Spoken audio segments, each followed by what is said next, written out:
Hey guys, and welcome back to That LP Show. The name of the game is Metroid Prime for the Wii. And what is this now? The third time we've started an episode in this very save room? So anyway, and of course there's Shriek Bats. Why not? They're only around every other corner of these godforsaken ruins, so why not right outside a save station? I'm sorry, I'm a little on edge right now. I just had to pay 50 cents to make my son a Nintendo ID, Nintendo Network ID. I'm like, why'd they have to charge me 50 cents for that? Mine was free. Maybe it's because he's a minor. They want to make sure, absolutely sure, they cover their own asses, saying, yes, this is my credit card information. I'm going to authorize it. I guess they're just, I don't know. It sucks. Anyway, we're here at the Watery Hall right now because I know I said I wasn't going to come back here until I was able to get all 3 available upgrades, but it's really not too far out of the way, so I figured I'll just come here and get 2 of them for right now, and I'll come back later because at the point in time where I'll be heading back here to get the 3rd and final item that we can collect here, then it also won't be too far out of the way. It'll be just right on the beaten path, so why not? We could use what's here anyway, so. And blow up another blast shield with a missile, and use another missile to get a missile expansion. Missiles for missiles. So many missiles. Okay, and jump up here. Now that we have the spider ball, let's use this magnetic rail to come up here and watch out for the plasmite. I don't think he'll knock you off, but you still don't, want to take unnecessary damage, which I could have done right there if I hit him on the way down.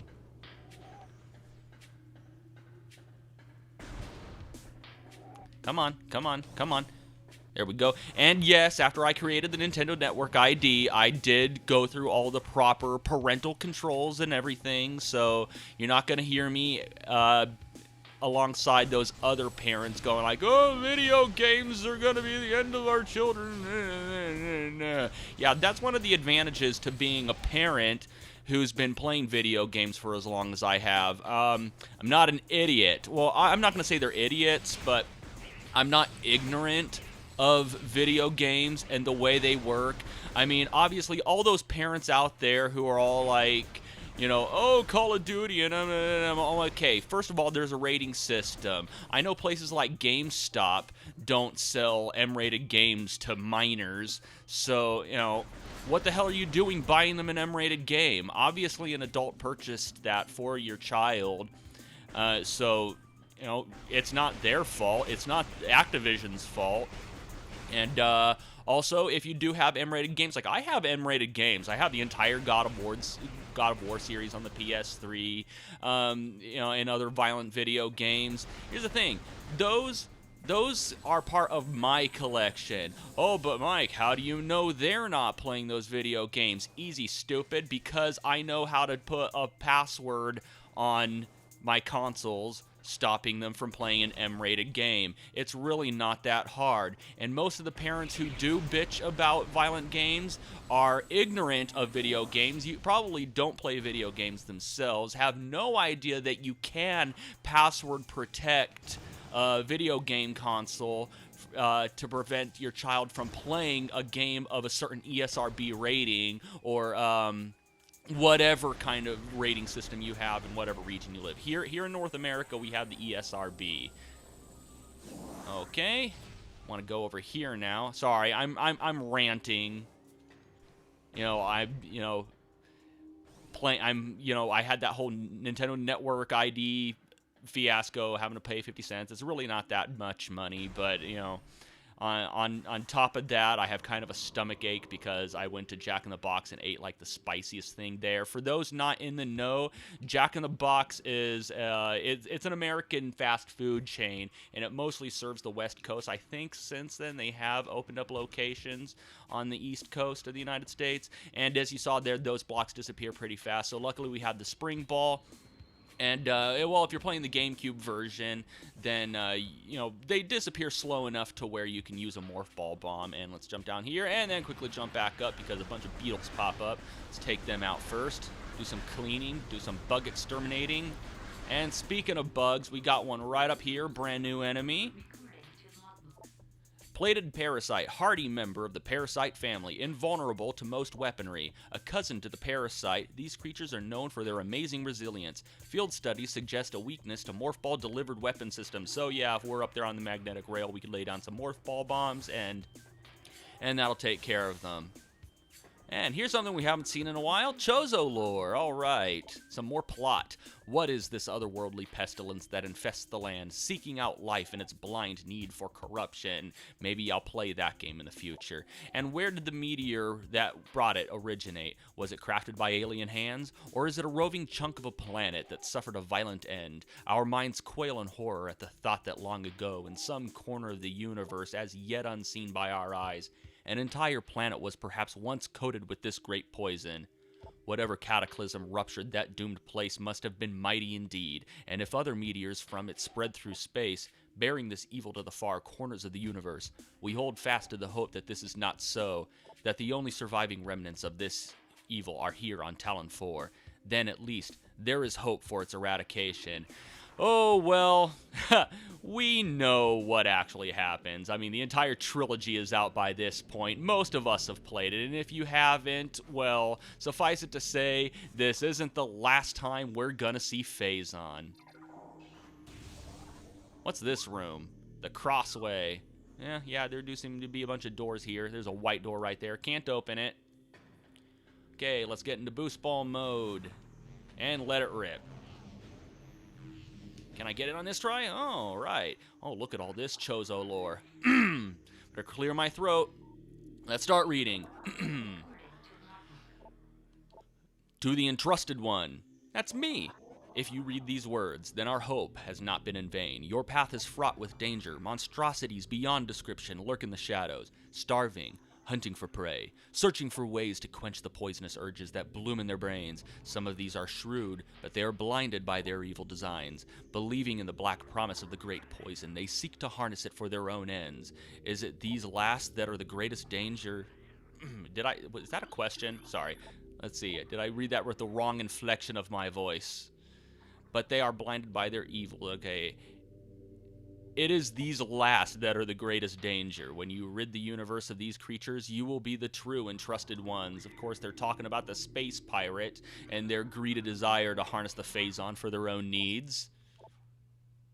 None know if our temple, the Cradle, will prove powerful enough to contain this evil forever. For now, it wraps around that abomination, cutting it off from the world above. However, we believe the power, or Cipher, which has been produced by linking the 12 artifacts, should be strong enough. The fate of this world is now left to the One, who will collect all the artifacts in the future. The time when the Entrusted One knows is approaching.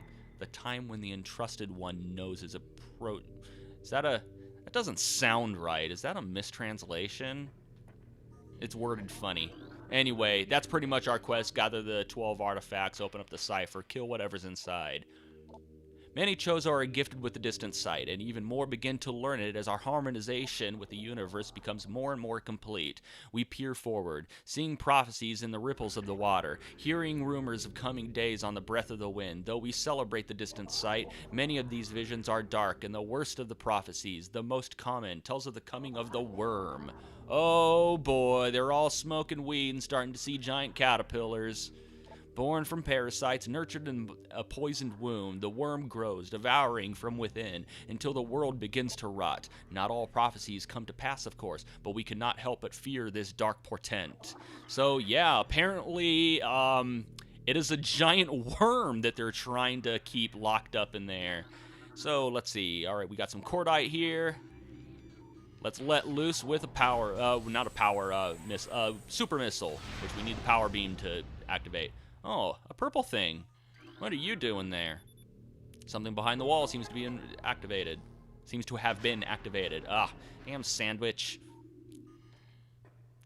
It's all stuck in my teeth, making my mouth sticky. Okay. We got a magnetic rail there. So let's get up there with a boost ball. Hold down the Z button for when we actually get down there, or up there. All right, and one more ought to do it. There we go. Bomb ourselves up into the morph ball bomb slot. Let loose with a power bomb. And that unlocks another magnetic rail. Lather, rinse, repeat.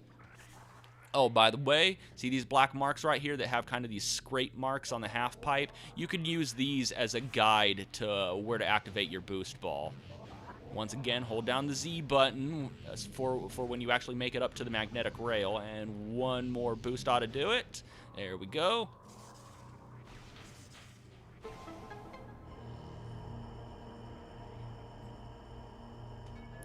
Alright, and we can hop into there. I don't know exactly why it's timed. Well, that's weird. It kind of locks you in place right there. Just noticed that.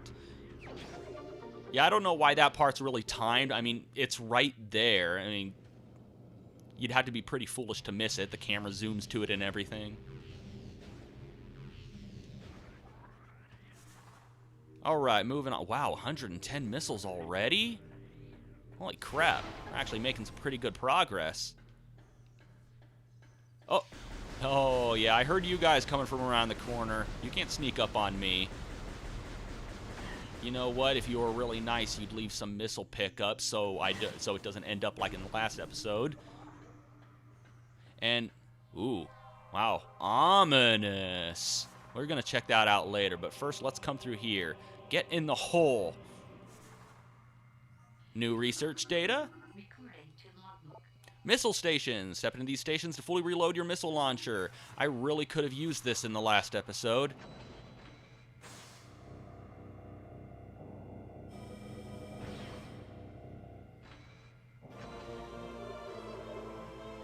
Alright, all filled up.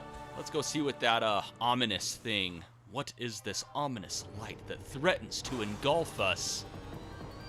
Well, I guess we'll find out by scanning it. Whoa! Oh, ghost! Ghost! Aberration. Chozo ghost. Spectral entity. Bioelectric field invulnerable to natural energies. As these entities phase in and out of existence, the only way to track them accurately is with X-ray scanning, which we don't have yet. This partially phased nature makes them invulnerable to natural energy types, such as fire, ice, and electricity, so we're going to stick to something with a little more punch. Their aggressive and erratic behavior is most likely due to the corrupting effects of Phazon in the Talon 4 environment. They appear to be drawn to Chozo religious sites, where they wreak havoc upon anything that dares enter the area. Okay, let's go with super missiles. And you disappeared. And if we were able to X-ray, then we'd be able to actually see them while they're invisible. Where'd you go? Where'd you go? Where'd you go? Where'd you go? Where'd you go? Oh, there you are. And let it go. Oh, you bastard. Where'd you go? Where are you? Hello. Ha. Do you even lift, brah? Do you even lift? No, of course you don't. You're a fucking ghost. Your arms aren't even real. Okay, so another ominous light there. Don't worry, it's not going to engulf us. Things bound to earthly shapes are temporal and frail, existing in a single dimension. They are fragile, vulnerable, and ultimately mortal. However, not all things obey this law. Shapeless, they wait beyond the realm of perception, emerging only when one arrives who can feel their presence. Such is the will of the Chozo. Our will to defeat the evil seeping into this planet remains. We desire only to see the darkness meet its end. The will of the Chozo has no mind or reasoning of its own, though. This will be the entrusted one's trial. So yeah, pretty much, the Chozo's desire to stop the poison is so great that they transcended death and they exist here as ghosts, guarding the locations of the artifacts. Yes, there is an artifact in this room. Ironically, we cannot access it right now, but just so you know, whenever you see a Chozo ghost, there's an artifact nearby. So jump into this statue in morph ball mode, hold down the Z button for when it throws you at this magnetic rail, so you can activate this morph bomb slot.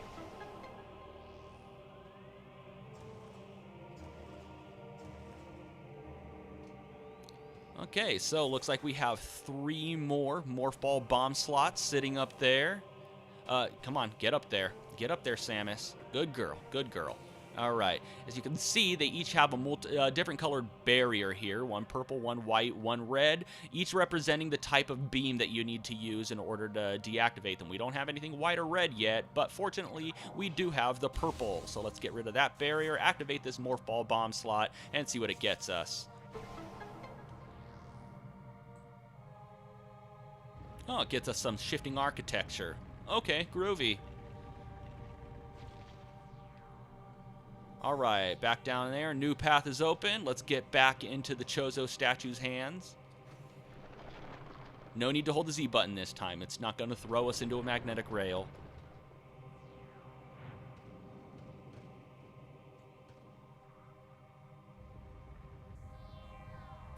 And it goes back to normal.